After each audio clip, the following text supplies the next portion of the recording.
जय श्री कृष्ण। गीता अध्याय 15।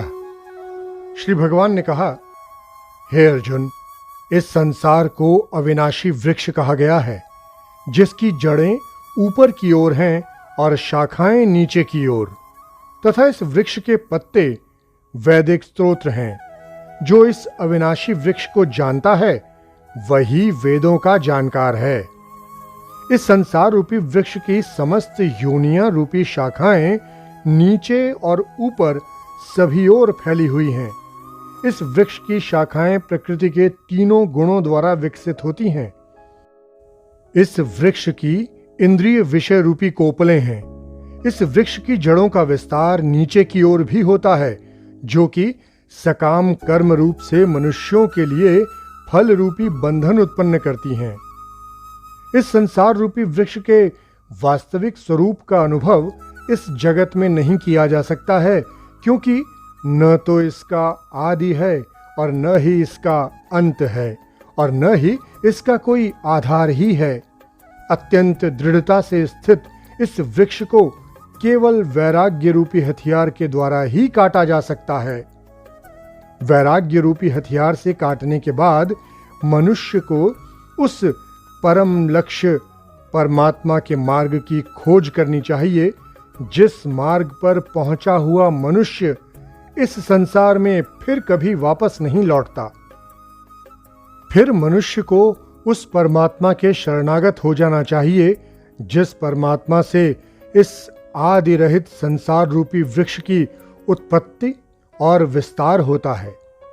जो मनुष्य मान प्रतिष्ठा और मोह से मुक्त है तथा जिसने सांसारिक विषयों में लिप्त मनुष्यों की संगति को त्याग दिया है, जो निरंतर परमात्म स्वरूप में स्थित रहता है, जिसकी सांसारिक कामनाएं पूर्ण रूप से समाप्त हो चुकी हैं और जिसका सुख दुख नाम का भेद समाप्त हो गया है, ऐसा मोह से मुक्त हुआ मनुष्य उस अविनाशी परम पद परम धाम को प्राप्त करता है।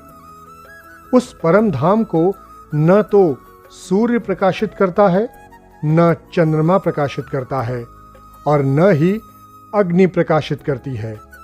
जहां पहुंचकर कोई भी मनुष्य इस संसार में वापस नहीं आता है, वही मेरा परम धाम है।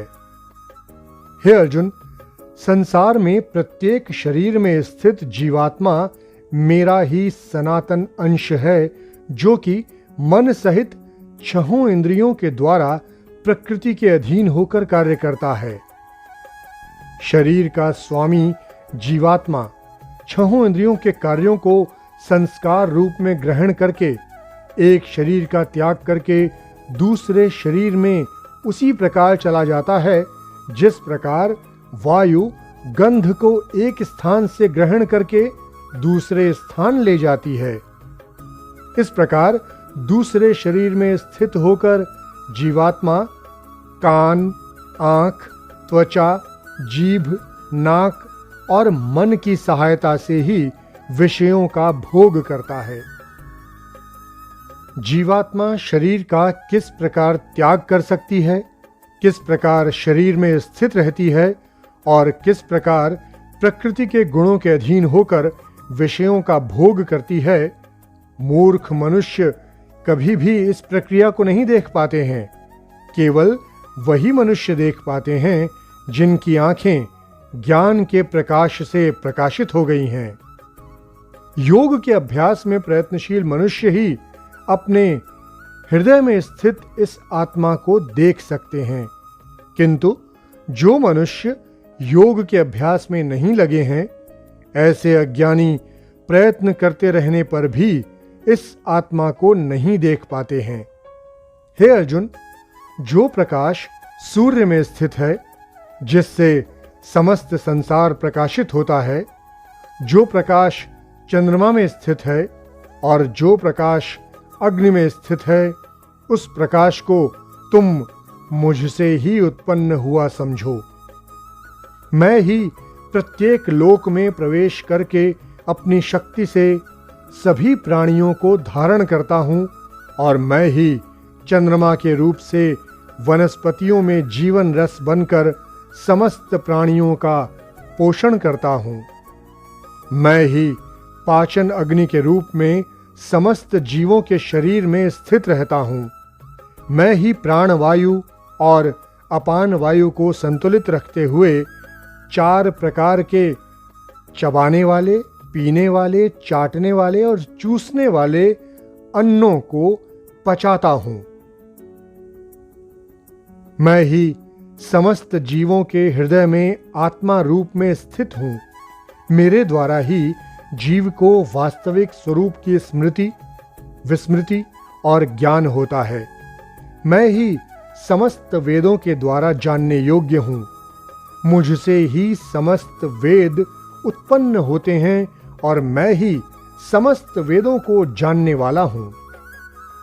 हे अर्जुन, संसार में 2 प्रकार के ही जीव होते हैं, एक नाशवान और दूसरे अविनाशी। इनमें समस्त जीवों के शरीर तो नाशवान होते हैं और समस्त जीवों की आत्मा को अविनाशी कहा जाता है।